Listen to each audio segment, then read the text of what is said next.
If you are seeing TikTok videos that you are not interested in, then you can easily improve your experience by customizing your For You page, and here is how to stop seeing unwanted contents. So let's get started.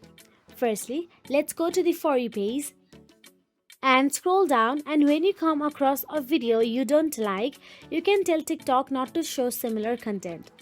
All you have to do is tap and hold on the video or simply tap on the share icon available in the bottom right corner. Then select not interested from the option, and TikTok will then try to show fewer videos like that in the future. Or you can also block a specific account if you don't like their content. Go to the profile, tap on the share icon in the top right corner.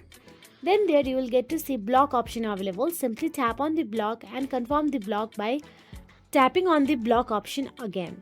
So that is it. If you found this video helpful, please like, share and subscribe our channel, and thank you so much for watching.